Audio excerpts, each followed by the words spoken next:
এই পুরো সিস্টেমটাকে কে চালনা করছে? তাহলে এই যে খোঁজাটা, সেই খোঁজাটা কি আমরা কখনো খুঁজে দেখেছি? আমরা মন্দিরে যাই, মসজিদে যাই, গির্জায় যাই, যেখানে যে যে ধর্মে আমরা বিশ্বাসী, আমরা আদতে যাকে ডাকি, যাকে স্মরণ করি, সে যে আদতে আমি বা আমাতেই বিদ্যমান, সেটা কিন্তু আমরা আর খুঁজে পেলাম না। সেই খোঁজার প্রসেসটাতে আমরা গেলাম না। আপনি যে এত বড় কথাটা বলে দিলেন, বা তুমি যে এত বড় কথাটা বলে দিলে, সে তুমি বা সে হচ্ছি আমরাই, বা আমাদের এই দেহর মধ্যে যে অবস্থান করছে সেই। তুমি কি করে বুঝেছো? আপনি কি করে বুঝলেন?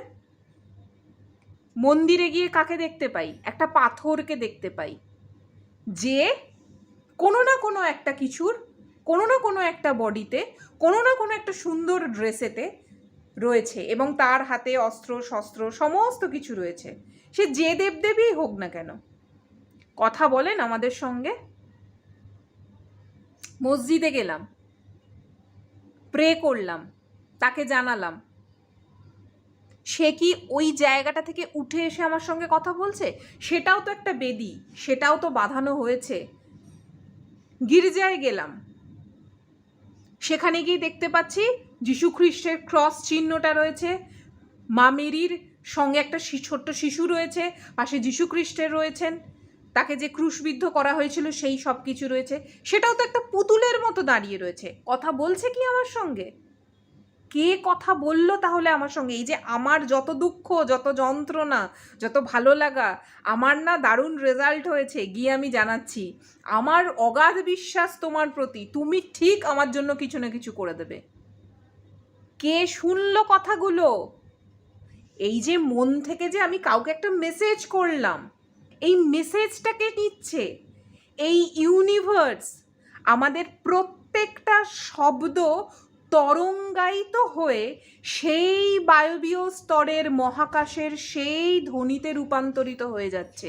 আমি এই মুহূর্তে যতগুলো শব্দ চয়ন করছি, সব কটাই কিন্তু সেই নাদধ্বনি, সেই ব্রহ্মের ধ্বনি। ওই জন্য বলেছে না, শব্দই ব্রহ্ম। তুমি যেমন শব্দ বলবে, সেরকমভাবেই তোমার রিল হয়ে তোমার সেই রকম পুরো সুরটা মহাকাশে গিয়ে পৌঁছে যাবে। তাহলে মোদ্দা কথা হচ্ছে, শুনছিলটা কে? কার কাছে গিয়ে আমি এতগুলো কথা জানালাম? জানাচ্ছি কিন্তু আমি আমাকেই। এটা বিশ্বাস। এখানেই আসে বিশ্বাস, যে আমি বিশ্বাস করে একটা কাউর কাছে গেছি, আমি তাকে কিছু নৈবেদ্য দান করলাম, আমি তাকে কিছু ফল দিলাম, প্রসাদ দিলাম, সেটাই আবার আমি গ্রহণ করছি। সে প্রসাদটা গ্রহণ করে নি কি বলল, এই দেখ আমি খেয়ে নিয়েছি, এবার বাকিটা নিয়ে তুই খেয়ে নে, বা সবাইকে দিয়ে দে। বিশ্বাস। তাহলে এমন বিশ্বাসে আমরা বিশ্বাসী কেন হতে পারছি না, যেটা আমি নিজের সঙ্গে বিশ্বাস করতে পারবো?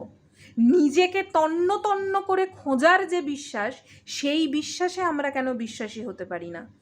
সমস্ত এনার্জি থাকবে, সমস্ত এনার্জিকে নিয়েই আমাকে এগোতে হবে। কি আমার মধ্যে পজিটিভ নেগেটিভের এনার্জি নেই? আমাদের মধ্যে পজিটিভ নেগেটিভের এনার্জি নেই? কখনো ভুল, কখনো ঠিক। কেউ কি কোনোদিন কোনো ভুল আমরা করিনি? অবশ্যই করেছি। সেটা অকপটে স্বীকার কারা করতে পারে? সেটা সত্যিকারের অন্তর থেকে স্বীকার করে নিয়ে কারা তাদের নিজেদের জার্নিটাতে এগোতে পারে? এবং সেই জার্নিতে এগোনো মানে এটা নয়, আমি একে করে দেখিয়ে দেবো, আমি কি হনু, সেই জার্নিটা নয়। আমি নিজেকে করে দেখাচ্ছি, আমি নিজেকে নিজে চেনার যাত্রাটায় এগিয়েছি। সেই জার্নিটাতে আমরা কতজন হাঁটতে পারলাম? নিজেকে কি নিজে জানবো? আমি তো জানি আমার টাইটেল এই, আমার পরিচয় এই, আমার বাবা মায়ের নাম এই, আমাকে সবাই এই নামে চেনে। আরে বাহ্যিক চেনাটা তো হলো, অন্তরের চেনাটা, দেহ তত্ত্বের চেনাটা, ভেতরের যে পার্টিকেলসগুলো রয়েছে, এই দেহটাতে যেমন সমস্ত সূক্ষ্ম সূক্ষ্ম নাড়ি, এই যে প্রভু কথাটা বললেন যে সমস্ত গ্রন্থি ছিঁড়ে ছিঁড়ে ফেললেও তুমি কিছুই খুঁজে পাবে না, অদ্ভুত ব্যাপার।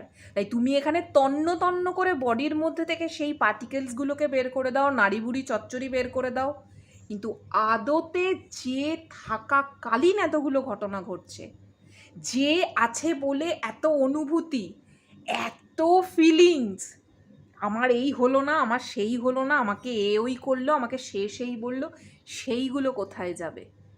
তাহলে কে এমন থাকে যার জন্য এই অনুভূতিগুলো? তাহলে সেই যাত্রাটায় আমরা কতজন হাঁটলাম, এবং সেই যাত্রায় হাঁটতে হাঁটতে কি বুঝলাম যে মনে হচ্ছে আমিই তো সেই।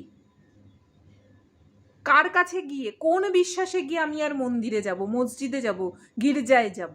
মন্দির, মসজিদ, গির্জা সবই তো এইখানে, সবই তো এই আমাতেই রয়েছে। সেই বোধে আমরা কতজন হাঁটতে পারছি, বা সেই বিবেকের সুরে কতজন আমরা চলতে পারছি?